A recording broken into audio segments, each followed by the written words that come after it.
Hey friends, it's Gloria and welcome back to another video. Today I'm going to be doing my January reading wrap up. I'm going to try to keep this as brief as possible. I read 34 books in January, but I'm only going to be talking about 9 of them in today's video because the rest are all board books or picture books or crinkly books, you know, those like crinkle baby books that I've been reading to my son. I don't want to talk about every single one, but I have been reading. And I have quite a few books that I read this last month that I enjoyed. Let's get into the books. I'm going to kick off with nonfiction. One of the first books I finished this last month was The Rooster House, My Ukrainian Family Story by Victoria Belin. Now this one came on my radar because I think Book Olive mentioned it in like a upcoming releases video last year, and this came out in 2023. This is a memoir. I love a good memoir, and I love any books that have to do with the Soviet, Slavic, Russian, Ukrainian culture because that is where my parents were born and raised and immigrated here. I was born here, so I'm technically American, but I do speak Russian and have family still there in both Ukraine and Russia. Visited a few times. So anyways, I was very drawn to this story. I absolutely love this cover. Unfortunately, this was a 2-star, like 2.5-star read for me. I just found this memoir quite boring. It felt very personal and disjointed and unrevealing at the end of the day. Victoria Belin tackles the history of her family. She travels to Ukraine in 2015 where her grandmother still lives, and she visits these small villages to try to uncover this mysterious family past, a long lost great uncle that disappeared from history. And that is because the NKVD, or now known as the KGB, the secret police of the Soviet Union, killed him and wiped his records off the face of the earth. And so she tries to uncover that mystery, as well as just kind of traveling around Ukraine and random people that she meets along the way connected to her family. It was interesting and relatable to some aspects, but also quite boring. Like I said, I just found it to be a bit too kind of stream of consciousness, just hear my random thoughts on my life and my family without any like meat or substance to the story. So that was just my takeaway. Then I picked up Counting the Cost by Jill Duggar. Now I was someone that watched 19 Kids and Counting on TLC back in the day because I thought it was so interesting and so fascinating, and I actually read the book that the girls all co-wrote growing up Duggar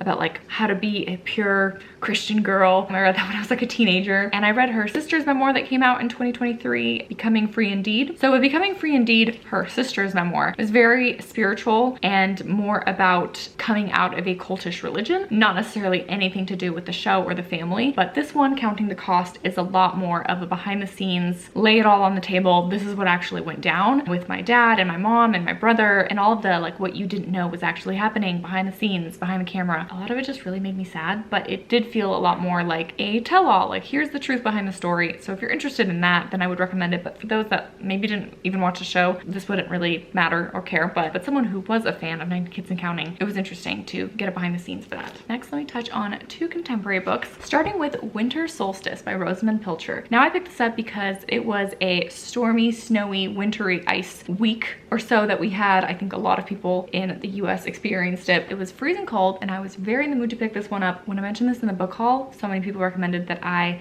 heard y'all, so I decided to pick it up. That's why I always say comment if you can, because those books move up to my priority list, and this one did, and I'm glad that I read it. This wasn't a 5-star read, but I understand the love that this book has. It is a slow, cozy, atmospheric, character-driven, found family kind of novel. You just sit in it, you cozy up with a warm blanket and a fire and a cup of tea. I mean, it was a longer read, but it was so cozy and perfect for winter. The main chunk of this book takes place in the week before Christmas, so it's actually a perfect Christmas read, and so many of you have all read it. But for those that haven't, basically it's set in England and Scotland and follows a handful of characters that are connected in some way but come together during the week of Christmas and stay in this cozy little cottage up in the north of Scotland, and they just get to know one another and each other's stories and families and love on one another. It was a little bit slow for me, and some of the romance aspects of the book was like lame for me and I didn't really buy it, but I thought that this was lovely, and I totally understand the love for this author. I think she writes so beautifully. The nature writing specifically was so well done. I felt the atmosphere and the setting and the place of this book so well. I would highly encourage anyone looking for a Christmassy, December kind of read, wintry read, to add this to your list for reading it then, because this one hit the spot. And I guess my question for all of you Pilcher fans out there, which one should I pick up next? Because I am curious about her other novels. Another contemporary that I picked up because of Buzzwordathon, I needed a book with "there" in the title for the month of January, and that was a little bit harder. I didn't have any on my shelf. shelves or my TBR. So I picked up Are You There, God? It's Me, Margaret by Judy Blume. I never read this when I was a teenager. This is made for middle grade or young adults. It is about a 12-year-old girl that comes of age in New York City in the 70s. It's just about her and her friends and starting her period and having a crush and being the new person at school. And it's really short and it was sweet. I gave it 3 stars. I think that I probably would have found this a lot more interesting if I read it as a middle grade. I understand why it's a classic. It's relatable to being a young girl. And next, let me touch on the 2 rom-coms that I picked up. I'm not a rom-com girly. I keep saying that, but I keep reading them. But almost every single one is 3 stars. And both of these were 3 stars, which means that they were more positive than negative.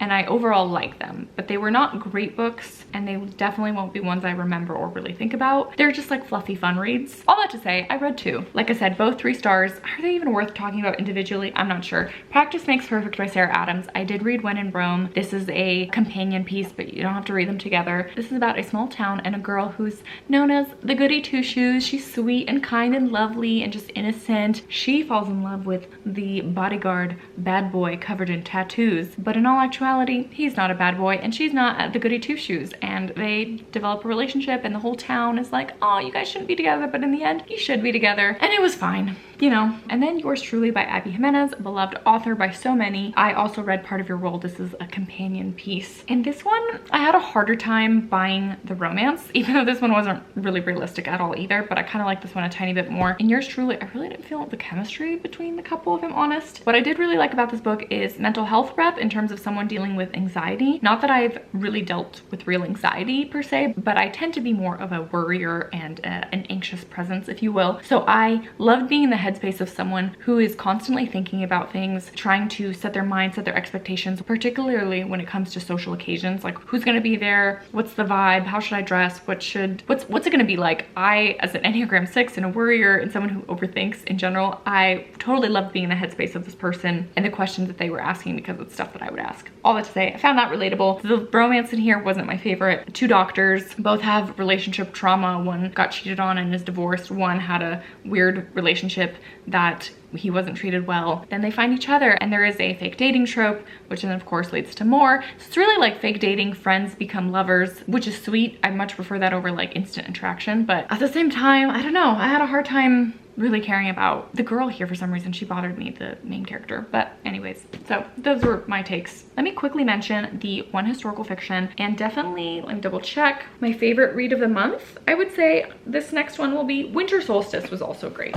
This one was one of my favorites. And then this next book, Unsinkable by Jenny L. Walsh, is an audiobook that I listened to thanks to Libro FM. I believe it comes out in February, but it was really well done, a really great historical fiction. I will say the thing that caught me was that this is going to be a Titanic story, and it's not really a Titanic story. This book follows 2 different women that are very loosely tied. There is like one tiny point of connection, but basically treat them as 2 separate stories. So one woman's story is based on a real woman, and it follows very closely the events of her life, except for the ending. Violet Jessup, who was a real person that was a survivor of the Titanic, and then she ends up having this long history and career as being a stewardess on ships, and she went on like 200 different voyages. So it starts off with the sinking of the Titanic and the start of her life, but then it follows her over the years, particularly mostly around World War I and how she became a nurse during that time, and then some other boats that she was on that actually ended up sinking as well. So she was on like 3 or 4 different boats that sank, and it follows those events. And then the second storyline, completely different woman, completely different character.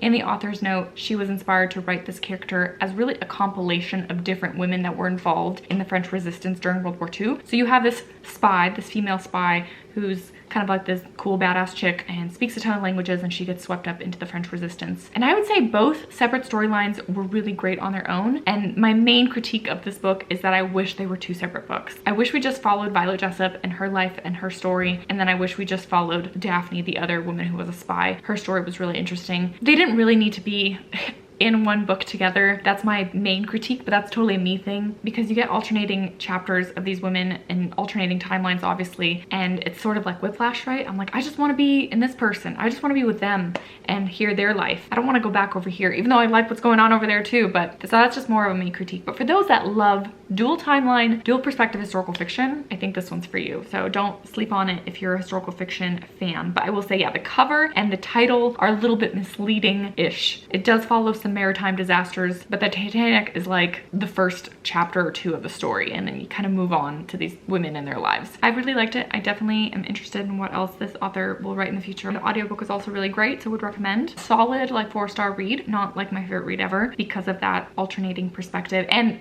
again, also quite unrealistic with the ending. Even the author said, I love happily ever after endings and I wanted to wrap it up with a nice pink bow. And this was like the most unrealistic, tied up in a nice, neat bow ending. But it was also kind of fun at the same time. It's like, oh, sweet, everything worked out. Moving on to fantasy, but still with a historical aspect to it, I picked up To the Bright Edge of the World by Ewan Ivey. This is the author of The Snow Child, which is one of my favorite books that I read in 2023. And I have this book by this author. This is her second novel. This one I liked less. Still overall a positive read, gave it 3 stars, but this one had really weird elements to it that weren't my favorite at all. This mainly follows a winter Alaskan expedition in the 1800s. Colonel Alan Forrester leads a small group of men through the Alaskan wilderness, and it's their survival story. It's just like diary entries of his expedition and dealing with the weird, magical, and also almost deadly elements in the wild. He also encounters different native people, and like those interactions are prevalent to the story. And then you get his wife perspective, and she is stuck in the barracks in Vancouver, Washington, like the military barracks, and she's writing diary entries, you know, thinking about like, oh, I miss him, I wonder what he's doing. And then it's her life and her story. She ends up falling in love with photography, particularly photographing birds. So mainly this book is completely told through diary entries and letters, and there's some mixed media. There's like random pictures in here and advertisements of the time. So it has like a historical element in it, and that overall, the historical like accurate parts of the story were a little bit boring to me. They weren't really exciting, compelling, or enticing. And then the added magical realism elements to the story were super weird to me. Basically all of the Native American people that were depicted here are magical in some way. They're like part animal. The women are like part Canadian goose. And then there's like a baby discovered in the woods of, you know, grown from a tree, like a crow man that flies around who's lived for hundreds of years. Just like kind of super left field to me, magical concepts just thrown in here that weren't my favorite. So all that to say, unfortunately, wasn't a favorite. Definitely will be passing this book along. Next up, I picked up The Favorite, making so many rounds, The Unmaking of June Farrow by Adrienne Young. I was never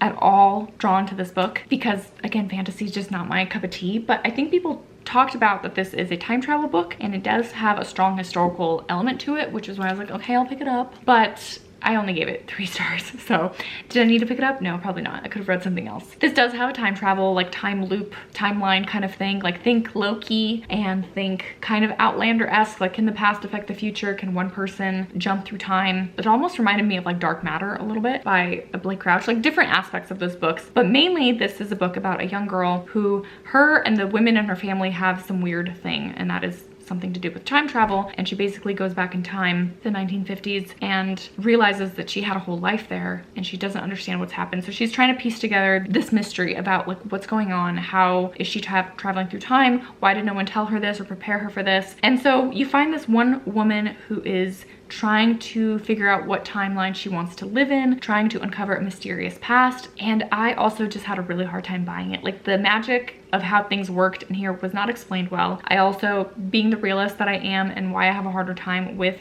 magical realism or fantasy books, is that I could not buy that this girl who was born and raised and lived all up in the 2000s, like 2023 is when she goes back in time. From 2023 she goes back in time to the 1950s, and there's just like no explanation of, well, you're in a different historical time period, you're talking different, you look different, but that's not explained or uncovered at all. It's just like normal, like she just knows what to do. I don't know, I just had a hard time believing it. It's why I loved 11/22/63 by Stephen King last year that had to do with time travel. Everything that a person like me who's overthinking would think about when time traveling, like, well, how would that work? How can I pull off that? Or how would I go about understanding what someone's talking about and how things worked back then? I'm someone that wants to know those details. None of that's covered in this book. This is mostly a mystery, like a murder mystery, and a romance with a little bit of time travel fantasy randomness added to it. That seems very harsh. It was fine. I liked it.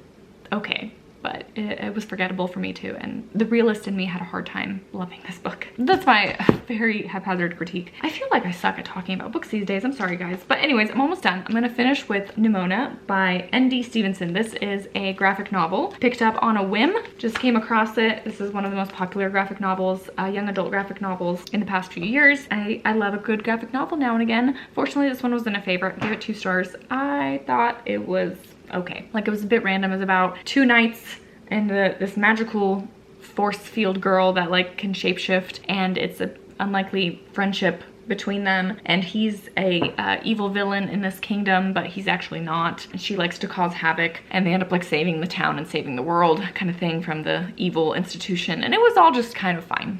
You know, just not my favorite. It didn't really make me laugh. It's supposed to be really funny, but I didn't find the humor funny at all. It wasn't my kind of humor, unfortunately. So, but that's an unpopular opinion. This book is very loved by people who read graphic novels, but it just didn't hit the spot for me. So that's that. Please let me know if you've read any of them, if you agree or disagree with any of my thoughts, because I know I had some unpopular opinions there, especially about this one, because everyone loves this one, but I'm like, no, it's fine. But that's just me. I don't really read fantasy, so I'm not like the proper reader for it, but I wanted to dip my toe, okay? I was very enticed. I was very pressured by all of the favorites list, and I'm trying to go into 2024 not being peer pressured by all of the popular books that I know I'm not gonna like, because I tend to not agree with the popular crowd. So I'm really just gonna try to focus on all of these books that I actually own. Hopefully some of those work for me in 2024, but yeah, all that to say, I hope you guys are doing well. I'm doing well. I'm hanging in there, being a mama, figuring out my life these days, and, you know, reading for fun in between. I haven't done a reading vlog in a while, like a just like day in the life, week in the life kind of thing in a long time, and I feel like I should